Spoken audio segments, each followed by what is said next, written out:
Hello students, फिर आज आपके सामने में उस्मानी सर बहुत ही मस्त टॉपिक लेके आया है जिसका नाम है problem based on Gauss's theorem and their related terms. Gauss theorem पढ़ने से पहले बच्चों हम लोगों ने पढ़ा है इलेक्ट्रिक फ्लक्स। इलेक्ट्रिक फ्लक्स किसे कहते हैं, उसका यूनिट क्या है, कैसे उसका वैल्यू निकालते हैं। फिर हम लोगों ने पढ़ा है वेक्टर एरिया।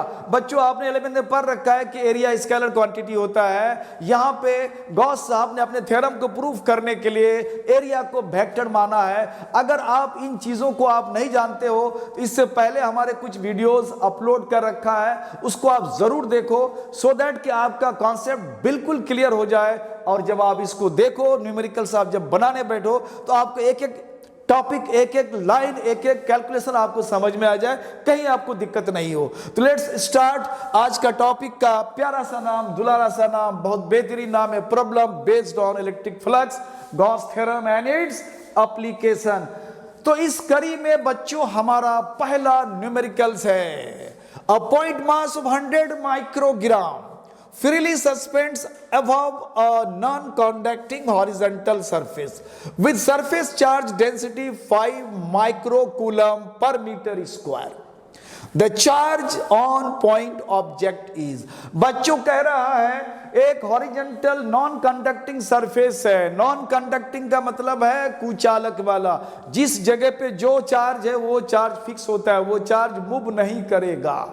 तो ये जो यूनिफॉर्मली चार्ज हमारा नॉन कंडक्टिंग हॉरिजॉन्टल सरफेस है, उस क्षैतिज सरफेस के ऊपर में 100 माइक्रोग्राम का एक बिंदु द्रव्यमान लटक रहा है। तो कह रहा है कि उस बिंदु द्रव्यमान पॉइंट मास पर कितना चार्ज होगा जिससे वो लटक रहा है। तो बच्चों इस तरह का सम आपने कूलम्ब्स लॉ में भी देखा होगा। तो वहां पे हम लोग पॉइंट चार्ज की बात करा था कि कोई पॉइंट चार्ज है और पॉइंट चार्ज के कारण अगर इलेक्ट्रिक फील्ड जनरेट होता है वर्टिकली अपवर्ड, और कोई पॉजिटिव चार्ज पार्टिकल है वो अगर नीचे की तरफ आना चाहेगा तो ये इलेक्ट्रिक फील्ड उसको रिपेल करेगा, यानी हवा में लटकने की बात हो जाती है, सस्पेंड करता है। तो यहाँ पे पॉइंट चार्ज की बात नहीं है, यहाँ पे एक हॉरिजॉन्टल सरफेस है। तो बच्चों इसको थोड़ा सा हम लोग इस तरह से समझने की कोशिश करें कि जो हॉरिजॉन्टल सरफेस है वो कुछ इस तरह का है। हॉरिजॉन्टल सरफेस है।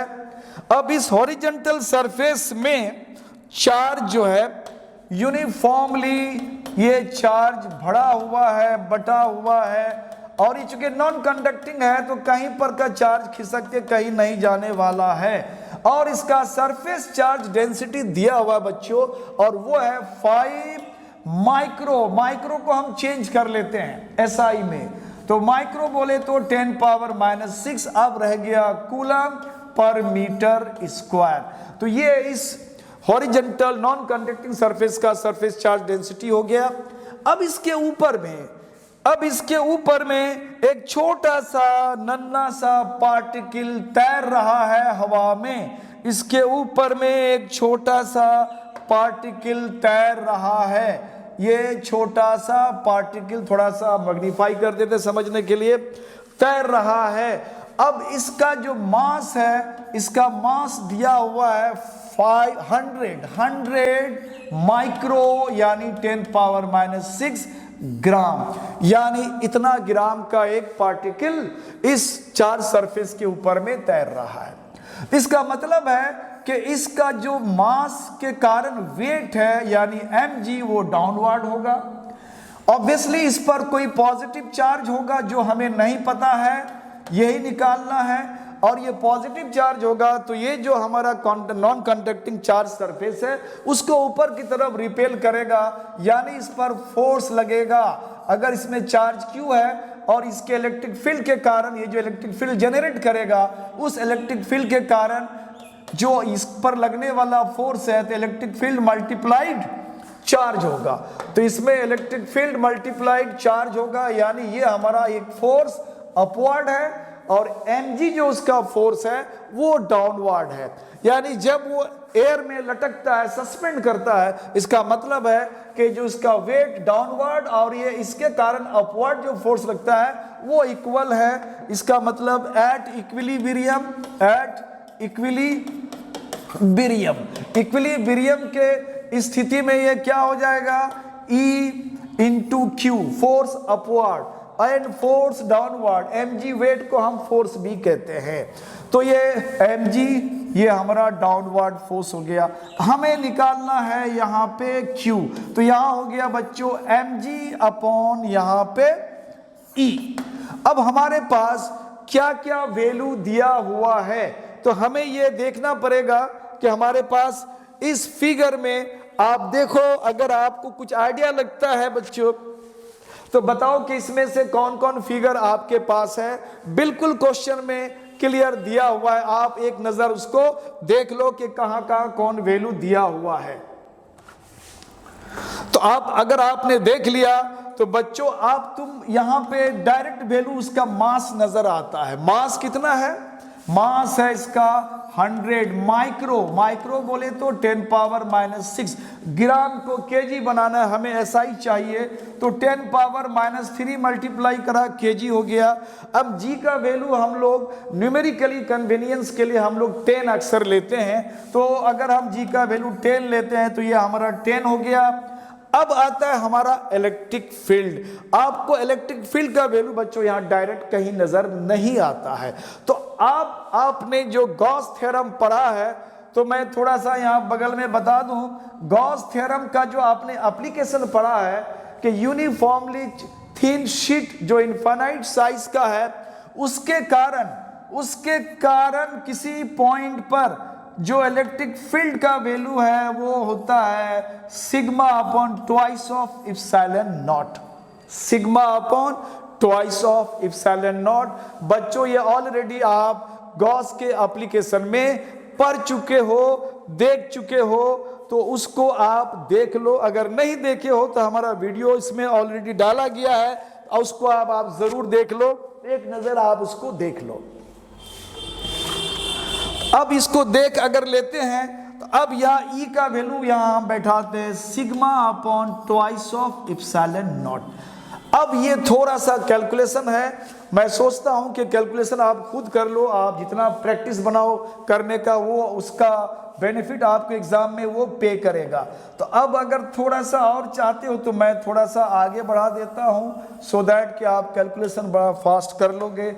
तो वैल्यूज को बैठाते हुए मैं Q का वैल्यू 100, 10 का काम हम एक साथ कर लेते हैं यहाँ पे। तो 10 का काम अगर हम यहाँ एक साथ कर लेते हैं तो यहाँ पे 10 का स्क्वायर है यानी 100 है, तो यहाँ हो गया हमारा, अगर उसको 10 के फॉर्म में अगर हम रखना चाहते हैं तो स्क्वायर बोले तो 2 आ गया, उसके बाद -6 -3 ये हो गया -9, और यहाँ पे 10 अंडरस्टूड पावर 1 है तो +1 आ गया। ये सारा वैल्यू हमने बैठा दिया। अब ये हमारा सिग्मा का वैल्यू है, और ये सिग्मा का वैल्यू है 5 इंटू 10 पावर -6, और ये 2 पाई बच्चों ये ऊपर चला जाएगा, 2 इप्सिलॉन नॉट ऊपर की तरफ चला जाएगा। दिस इप्सिलॉन नॉट इसको बोलते हैं absolute permittivity of free space और एयर, निर्वात या वायु का ये निरपेक्ष विद्युतशीलता है, जो बच्चों आप इसका वैल्यू जानते हो, और इसका वैल्यू होता है रफली 8.854 इंटू 10 पावर -12।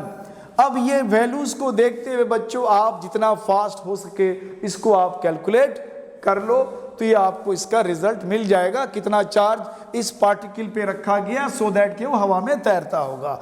तो बच्चों इसको आप कर सकते हो। तो अब हम लोग देख रहे हैं अगला न्यूमेरिकल्स। अगला जो हमारा न्यूमेरिकल है, जो सम है, वो है the flux of electric field.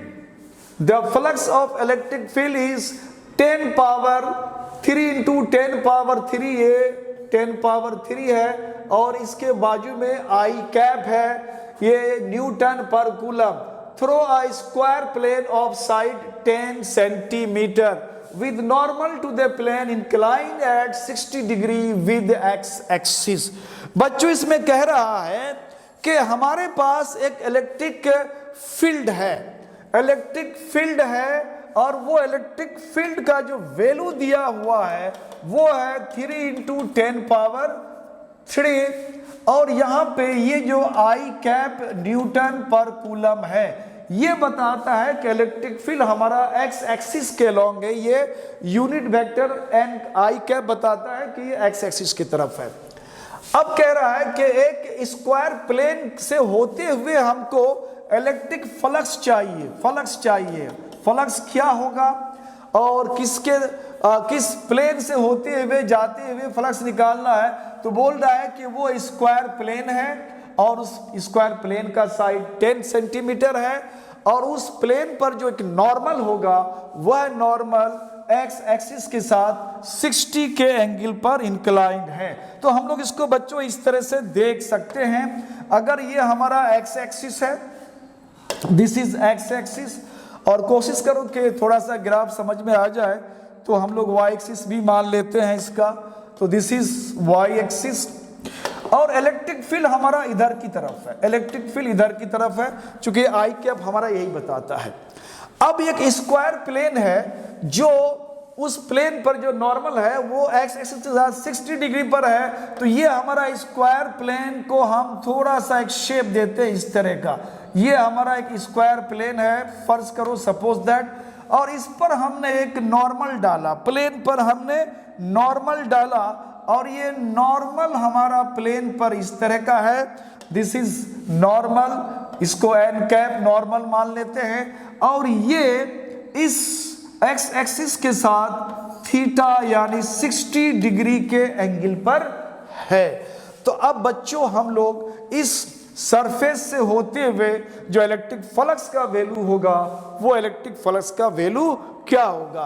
अगर ये इलेक्ट्रिक फील्ड की बात करें तो इलेक्ट्रिक फील्ड का जो electric field line of force होगा वो सभी इस तरह से जाएगा, क्योंकि डायरेक्शन वो इधर ही बताता है, ये डायरेक्शन बता रहा है कि इलेक्ट्रिक फील्ड एक्स एक्सिस के अलोंग है।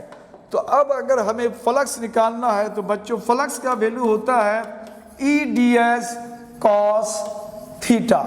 तो ई का वैल्यू हमें पता है 3 × 10⁻³ और डी एस का मतलब है कि ये जो हमारा एक सरफेस है स्क्वायर टाइप का, इसका एरिया क्या होगा, चूंकि ये स्क्वायर साइज का और 10 सेंटीमीटर उसका एक किनारे की लंबाई है, तो 10 सेंटीमीटर को हमने बना दिया मीटर और साइड का स्क्वायर कर देंगे तो इसका एरिया मिल जाएगा।